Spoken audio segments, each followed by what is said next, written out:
Good morning all of you. कैसे हैं आप लोग? I hope you all will be fine. And now आज हम क्लास 8th सोशल साइंस का चैप्टर नंबर 9 पार्ट 2 लेकर प्रेजेंट हुए हैं। चैप्टर नंबर 9 जिसका नाम है religious social reform movement and cultural awaking.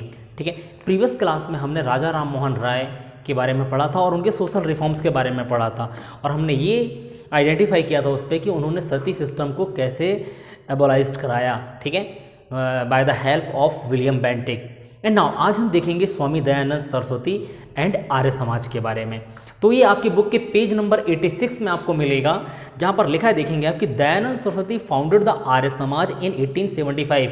ये डेट आप याद रखें, ठीक है, कि 1875 कि इस ईयर में स्वामी दयानंद सरस्वती ने आर्य समाज को फाउंड किया था। And now he propagated back to Vedas. ठीक है, इनका जो प्रोपेगेट था, ठीक है, प्रोपेगेट का मतलब इनका जो वाक्य था वो था कि बैक टू वेदास। वेदास का मतलब 4 वेदों के बारे में इन्होंने बात की। ठीक है, कि जो 4 वेद हमारे एंशिएंट हिस्ट्री से जुड़े हुए हैं, जो हमारे कल्चर, जो हमारे ट्रेडिशन कस्टम्स को बताते हैं, तो इनका कहना था कि वेदों की ओर चलो। ठीक है, and now and they are the only source of truth. और उन्होंने कहा कि वही सिर्फ ट्रूथ के सोर्स हैं, यानी सच्चाई का कोई सोर्स है तो वो वेदास हैं। And now and asked people to remove the ignorance and welcome knowledge। ठीक है, और लोगों को इग्नोरेंस खत्म करने के लिए कहा। ठीक है, जो इग्नोरेंस, जो अज्ञान था, उसको खत्म करने की बात की और बोला कि वेलकम टू नॉलेज। और जो ज्ञान का वेलकम किया कि आपके पास ज्ञान है तो लोग आपको पूछेंगे, लोग आपकी बातें करेंगे। ठीक है, now his major book is Satyarth Prakash. इनकी जो बुक थी उसका नाम सत्यार्थ प्रकाश था। Arya Samaj played a major role in the social, religious, literacy and educational field in India. कि आर्य समाज के बारे में यहाँ पर एक सिग्निफिकेंट रोल लिखा है कि आर्य समाज ने सोशल रिफॉर्म्स पे यदि हम बात करें तो social, religious, literacy and education पर काफ़ी ज़्यादा वर्क किया था उस समय इंडियन सोसाइटी के लिए। And now he passed away the age of 59 years. ठीक है, और स्वामी दयानंद सरस्वती की डेथ हो गई थी 59 ईयर जब वो 59 ईयर के थे। और कुछ चीज़ें हैं, ठीक है, आपके बुक के नीचे आप देखेंगे कॉलम पर कुछ इस पे स्पेशल चीज़ें लिखी हुई हैं। यहाँ पर वहाँ पर मेंशन किया हुआ है कि the childhood name of Dayanand Saraswati was Mulshankar, यानी इनका जो बचपन का नाम था वो मूलशंकर था। And now he was the first to campaign for spread of Hindi and pleaded for Swaraj. ठीक है, कि ये पहले व्यक्ति थे जिन्होंने कैंपेन किया था हिंदी को स्प्रेड करने के लिए, हिंदी को बढ़ाने के लिए, एंड प्लेडेड फॉर स्वराज्य, और स्वराज्य की मांग की थी कि हमारे पास खुद का राज्य होना चाहिए। जिस समय ये थे उस समय ब्रिटिश गवर्नमेंट इंडिया पर रूल कर रही थी। And now the followers of Arya Samaj followed 10 principles. कि जो आर्य समाज के फॉलोवर्स थे, बेसिकली इनके 10 प्रिंसिपल से 10 प्रिंसिपल थे जिस प्रिंसिपल पर ये वर्क करते थे, जिस प्रिंसिपल को ये मानते थे, सिद्धांत हम इनको बोल सकते हैं।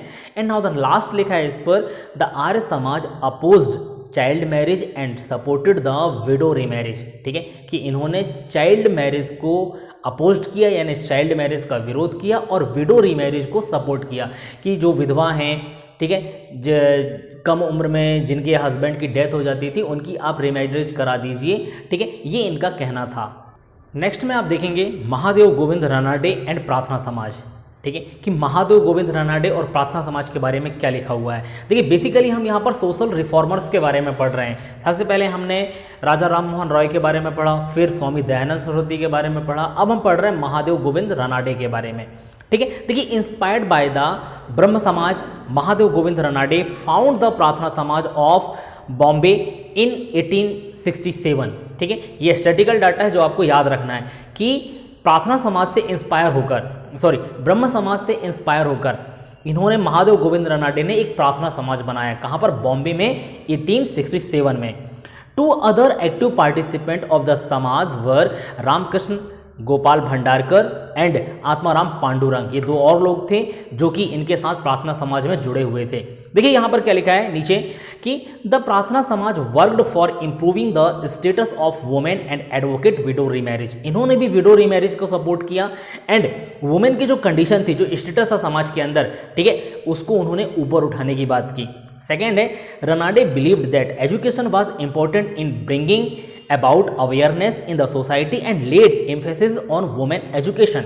ठीक है, इन्होंने एक चीज और बोली कि इन्होंने बोला कि एजुकेशन ही एक बोला कि इंपॉर्टेंट सोर्स है जो कि समाज में अवेयरनेस ला सकता है, एंड एजुकेशन से जो महिलाओं की कंडीशन है, जो वुमेन एजुकेशन है, ठीक है, वो वुमेन की कंडीशन को ऊपर उठा सकती है। Now the next, he opposed caste system and untouchability and was a great advocate of Hindu Muslim unity.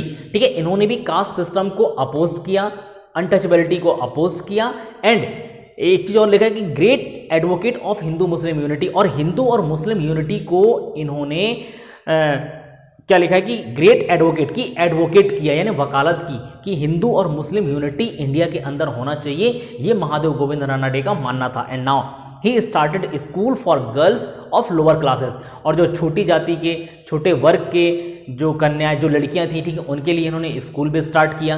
And now he founded the Deccan education society in 1884 and opened a school which was later on known as famous Fergusson college of Pune. अब देखिए एक और data है आपके पास कि 1884 में इन्होंने Deccan education society को एस्टेबल किया था। ठीक है, किस चीज के लिए? स्कूल, बच्चों को पढ़ाने के लिए, और बाद में इसी का नाम पड़ गया Fergusson college of Pune.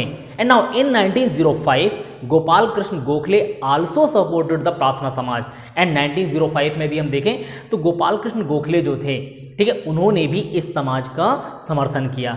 And now इसी के बाद नेक्स्ट सोशल रिफॉर्मर जो हैं वो हैं ज्योतिबा फुले एंड सत्यशोधक समाज, कि ज्योतिबा फुले थे एंड उन्होंने सत्यशोधक समाज को एस्टेब्लिश किया। देखिए इस पर क्या लिखा है कि ये पेज आपके बुक के पेज नंबर 87 पर मिलेगा।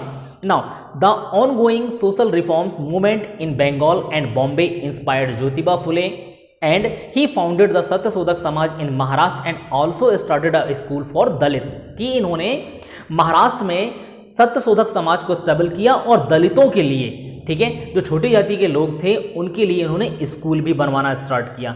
देखिए इस पर लिखा है कि he opposed untouchability and launched a movement and was able to make the society aware of the problems of the Dalit.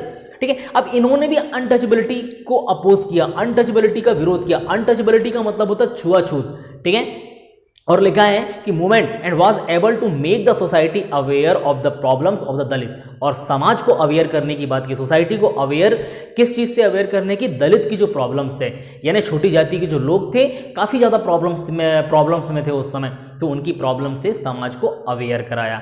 And now next लिखा है कि he was a stunt supporter of window remarriage and himself set an example in this field, और ये भी window remarriage के supporter थे। ठीक है, इन्होंने भी विडो रीमैरिज को पूरी दृढ़ता के साथ सपोर्ट किया और खुद इसका एग्जाम्पल इन्होंने समाज के सामने पेश भी किया। एंड नाउ द लास्ट लिखा है कि ही also receive the supports of social reformers Jagannath सेठ एंड भौवा दाजी। ठीक है, कि कुछ और सोशल रिफॉर्मर्स थे जिन्होंने सत्यशोधक समाज और ज्योतिबा फुले को सपोर्ट किया, जिनमें से दो लोगों का नाम यहाँ पर मेंशन किया गया है, जगन्नाथ सेठ एंड भौवा दाजी। ठीक है, ये लोग भी सोशल रिफॉर्मर्स थे जो समाज के सुधार का वर्क करते थे, इन्होंने भी ज्योतिबा फुले को सपोर्ट किया। ठीक, नेक्स्ट क्लास में जो हमारा वीडियो होगा वो होगा स्वामी विवेकानंद पर बेस्ड, यानी स्वामी विवेकानंद जो नेक्स्ट सोशल रिफॉर्मर्स हैं उनके बारे में हम पढ़ेंगे, और उन्होंने जो रामकृष्ण मिशन को स्टेबल किया था उसके बारे में हम स्टडी करेंगे। आज के लिए बस इतना ही। Thank you so much.